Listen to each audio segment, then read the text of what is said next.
so there's 9 different personality styles, and we kind of group them in pairs of 3. So in each parts, there tends to be a pattern, right? So 8s, 9s, and 1s tend to be more heavy in their action center, so they, like, take action very quickly. I'll use that as an Sure. example, and then I'm Yeah. move to you as an example. So as an 8, I'm very, like, it's the active controller, it's the person that gets stuff done, I move very fast, very straightforward, but sometimes that can be intimidating to people, right? So I tend to take action before maybe I bring it into my heart and feel the feelings behind the next step I wanna take, or use my mind, my thinking brain to kinda work through the process. There's too much of a reaction sometimes. So having that awareness that when I'm under stress, I'm going to probably react very quickly because that's in my nature, my natural sense before I feel or think, which could Uh-huh. be a detriment to myself and others, maybe in my relationships. So having that awareness of trying to balance all 3 of the centers out is key. So you were very high in the feeling center, which is, again, not a good thing or a bad thing. It just is who you are. And your action center was very low, and your thinking center was sort of moderate. So you tend to act or take action or make decisions from your feeling center primarily, right? Um, that is where it all, or you might get caught up in your feelings or spend a lot of time in your feelings and really be feeling things more than taking action on something. It might take you a bit longer to get there. So I don't know if that's accurate. So a part of the awareness would be, how can I take all those emotions and those feelings and take that a step further into action, which Mhm. kind of ties into you moving into your one, like the details, taking the steps on things that feel a little uncomfortable. So possibly in some areas, you could practice getting more into the action center a little bit more, with Yeah. things, and less in the feeling center. Oh, An example would be my husband, Kevin. This is how he was pre-imago. He was shoot, ready, aim. And then he describes this, he goes, "This is you. Aim, aim, aim, ready, shoot." And it's the way I need to like process things is, I'll just kind of go into like, okay, what's going on with me? How is this going to influence or impact what I'm yeah, going to say? And a lot of thinking before I say it, and sometimes, I frankly need to just tell people what I feel yes, and be more honest about it and not worry about their feelings so much and get my yeah, feelings out. Mm. yeah.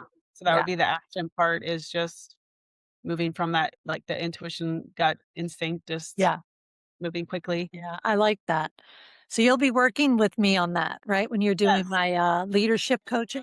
Yeah, we'll schedule a debrief slash, deeper inquiry. Sounds great. It sounds great. Well, is there anything that you haven't shared with our listeners that you really want them to know about your work? I would think, the last thing would be, it's truly my goal to show up as a coach and help people lead and show up in their life and in relationships from a more conscious lens. Mm. So operating from really their true self and their true essence, and utilizing, all the tools that I have to help them get to that spot. And sometimes that means, just uncovering things that are uncomfortable, but that I'm here to help guide the process in a safe way so Mhm. that people can really feel that they are taking ownership and taking their power back to make major shifts in themselves and in their life. So, yeah. Yeah. And I think sometimes when you were talking about really helping people make more conscious decisions and become really their highest self, I think that maybe, I don't know, but I've heard people say, "Oh God, she's finding herself," or sort of a critic coming out about that and that it takes so long. And actually, I don't agree with any of that. I have to say that we spend a lot of time being unhappy in this world, and that takes a lot of time being unhappy. Mhm. And what doesn't take a lot of time is saying, "Hey, I got this thing going on, and I really don't know why I'm not making the podcast, or I don't know why I'm not leaving my wife," or whatever the thing is. Yep. And so you stay in this, what we call cognitive dissonance of just being in angst. and not making a decision. And in not making a decision, you're making a decision. Mhm. So invite yourself to do the work. It's not forever. I haven't seen Tanya in a while, and just reconnecting with her today is like, why haven't I seen Tanya in a while? I need to see Tanya. She's magic for me. And so, you know, we really need to acknowledge that in ourselves, not as a weakness, but like, if you have the means and the resources, like, why are Yeah. we not doing it? It's a better Mhm. question. Yes. I don't know, things are life's kind of boring if you're not constantly exploring, like, yourself and new things and, even the people we're in relationship with, right? So, it's, I don't know, it's fascinating, you It know? is fascinating. I have a friend in at Princeton who says most people would rather live quiet lives of desperation rather than have a taste of heaven Mm. because it's so scary. I think fear is what keeps us from reaching for the other side. And everything we've ever wanted is really on the other side of fear. But how do Mhm. we get there? And I recently heard this acronym for fear. It was future events already ruined. Aw, Yeah. true. And so, we get to come to Tanya and talk about our fear. My fear is what? My fear is I don't know. I didn't want to be powerful because I associated power with people I don't admire, people who are bullies, people who and then someone said, "Well, who has power that you do admire?" Mhm. And I had a million people come to my mind, and I thought, "Well, they're of influence. They're not bullies. They influence people, and they make a difference in lives." And all of a sudden, I had this transformation about how I believed about power, what I believed, Mhm. so I could then Yeah. embrace the power within. Wasn't the picture I had of power anymore. Yeah. And people put off, doing the work. They're like, "Oh, next year, you know, when my kid is X years old," or whatever it may be, but recently I've been reframing things for people and asking them, if you knew you're gonna die in a year, like, what would you be doing differently in your life right now? It's a great question. Because likely you would be starting to take action on some of those things, right? Because you knew you didn't have much time left. Or, if you could snap your fingers tomorrow and wake up, like, what is it that you really want to be doing? How is it that you really want to feel? Like, if you could script your life and have it be exactly what you want without the like perceived pain and suffering, right? What would it be? Mhm. So, getting that clarity is super important because that can help guide your movement and your decisions. And that's why I took the surfing lesson in Costa Rica. That's awesome. If I died last year, next year, would I regret that I didn't do it? Absolutely. Did I break my toe? Sure. But it's better than saying I stubbed my toe on my Yeah, furniture. exactly. And I'm like, "Well, I wanna do that. I need to go learn." I just said to my son the other day, "I wanna learn how to surf," but can't learn how to surf here. There's not enough, wind Not enough. here. In Costa Rica, the waves weren't so big that I was like I wasn't in Hawaii, let's face it. Right, So, right. they were small enough that they were manageable, but Tanya, I thoroughly enjoyed our time together, and as I said before, when we end this podcast, I'm making my appointment with you, and I really urge our listeners, if you look at Tanya's website, think about scheduling a session. If you live in the area, of course, seeing her in person would be wonderful, but she can do all of this with you virtually. And that's Yeah, the beauty of this whole virtual world we live in, that we have mhm. access to people that we wouldn't normally have access to. So we will see you the next time on the Relationship Blueprint, where you unlock your power of connection. And again, we're all about recovery. We're recovering from fears, we're recovering from addictions, we're recovering from bad relationships. And we get to find that higher self that's really in there already. As Tanya said, she just helps pull it out with the right questions, with the right assessments, with the right body work. And don't waste another minute. We'll see you next time.